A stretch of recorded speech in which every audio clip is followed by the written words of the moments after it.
So tomorrow you have a quiz. It's going to cover section 2.1 to 2.3. On the quiz tomorrow, it will have 10 questions. Very little work is going to need to be given for these 10 questions because, again, we're writing statements. So, however, of these 10 questions, some of them will be multiple choice. Some will be free response, meaning you're just going to write out the sentence. Some are going to be multiple response. And what I mean by that is you're going to have a bunch of multiple choice answers, and they're going to say choose all that apply. And I'm not going to tell you how many correct answers are there. And then those are going to be the types of questions that you will see on the quiz tomorrow. Okay, so from section 2.1, this is where we learned how to write a conditional, which is an if-then statement. So when they ask you to write an if-then statement, what you're writing is a conditional. And we learned that the hypothesis, or the words that follow the word if, was indicated by the letter P, and then an arrow, and then a Q. Remember, for the converse, this is where we flip the order.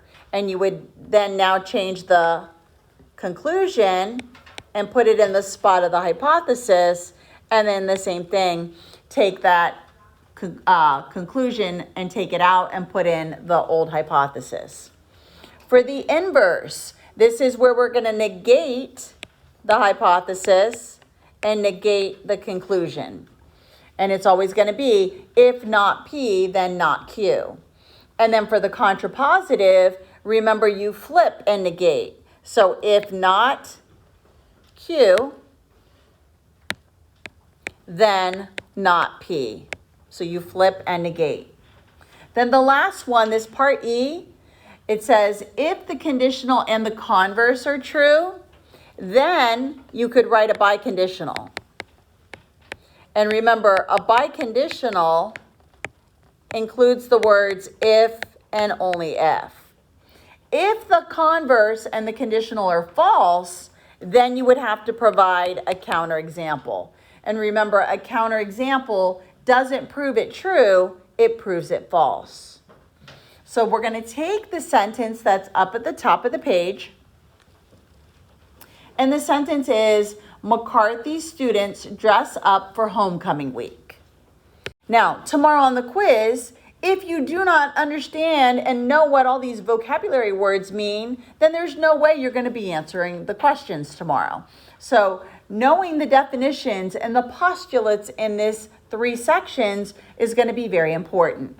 So let's go ahead and take that statement and let's turn it into an if-then statement.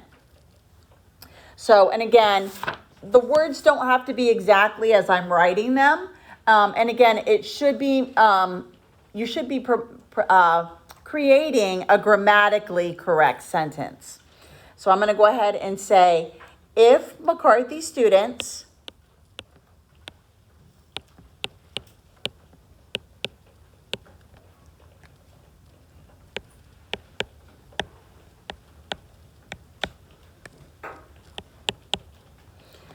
dress up, then it's homecoming week.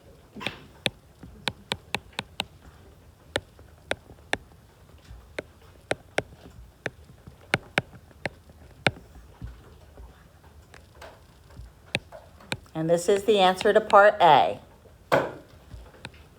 And this is a true statement. I'm going to go ahead and answer if it's true or false now, because we need that for answer when we go to get to part E. Now, remember, for the converse, part B, we need to reverse it. So now my conclusion is going to move to the front, and my hypothesis is going to move to the back. So I'm going to now say, if it's homecoming week,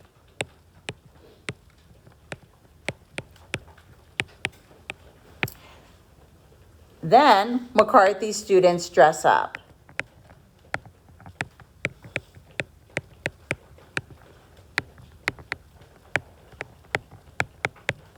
And this is also true.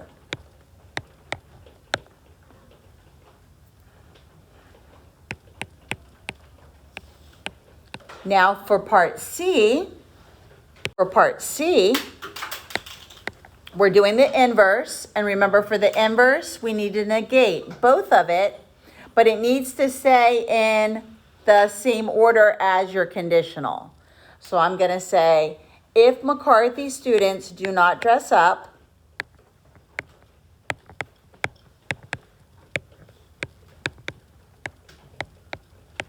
and you could say don't, but do not dress up,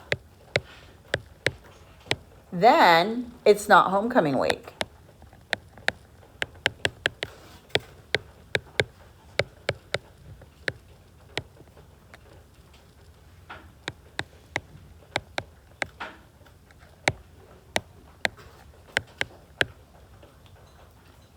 Then for part D, the contrapositive, this is where we need to flip and negate. So really what you're going to do is take B and then negate it. So for D, if it's not homecoming week,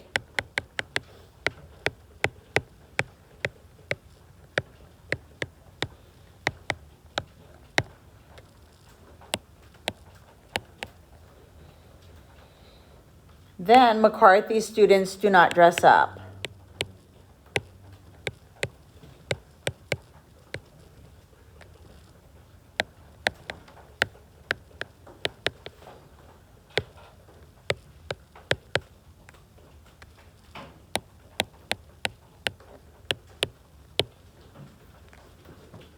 And now for part E, since both the conditional and converse were true, we can write a biconditional from our original statement. Remember, the biconditional does not start with the word if. I'm just going to start it out with McCarthy.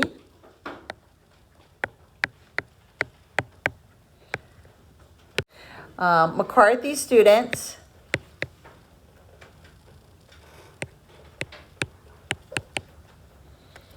dress up if and only if, I can put in that abbreviation. If you didn't want to do that, you would write out the words if and only if it's homecoming week.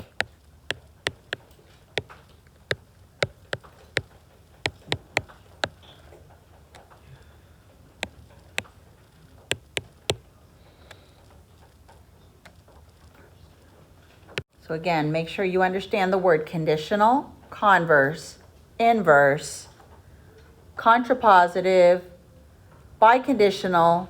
Another vocab word that was also in that first section was negation or negate.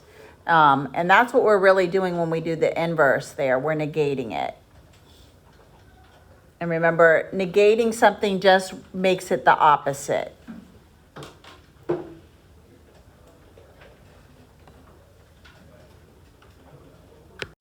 Next one.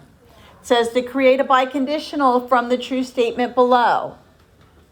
If today is Thursday, then tomorrow is Friday.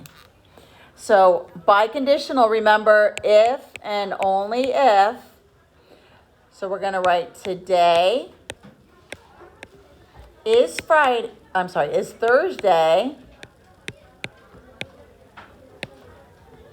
If and only if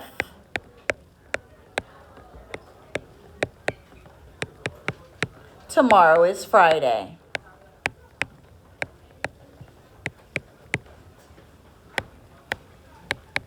And this is a biconditional. Remember, you take off the word if at the beginning. You replace the word then with if and only if. So again, if you want to abbreviate if and only if as IFF, you can do that tomorrow. So these were all the things that we did in the first section of chapter 2. Then in section 2.2, this is where we learned about inductive and deductive reasoning. Now again, remember this quiz review doesn't cover everything. It's just some additional examples. So in 2.2, we learned that inductive reasoning is based off of observations and looking for patterns. Deductive reasoning is based on facts, things that we know are true, like definitions and properties. We also learned in this lesson 2.2 the law of detachment and the law of syllogism. Make sure you understand how both of those laws work. So for this first one, it wants us to use the law of detachment to make a conclusion about the true statements. So they're giving us the statement that if you study for the quiz, then you will do well. The next statement, as long as it is a true statement based off of the hypothesis, then you can make the same conclusion. And that conclusion, because you studied for the quiz, you will do well. Or because it says, or you could say, if you wanted to change the grammar, you could say, you did well. Something along the lines of this conclusion. If it would have said the next statement here instead of this, if it said you did well, you couldn't use the law of detachment to come up with the conclusion, because that second statement has to be based off of the hypothesis. Then the next law that we covered was the law of syllogism. Your answer here could be either or, depending if you used the past tense or not for the grammar. So it wants us to use the law of syllogism to make a conclusion about the true statements. So my first statement is, if you study for the quiz, then you will do well. The second statement is, if you do well, then you will make your parents happy. Remember the law of syllogism, we're looking for a conclusion of one of the statements to match the hypothesis of the other.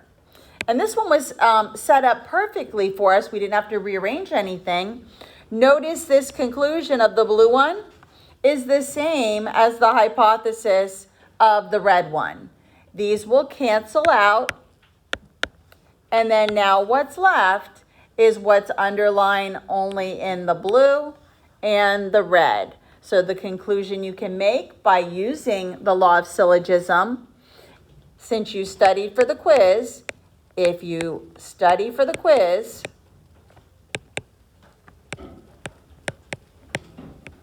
then you will make your parents happy.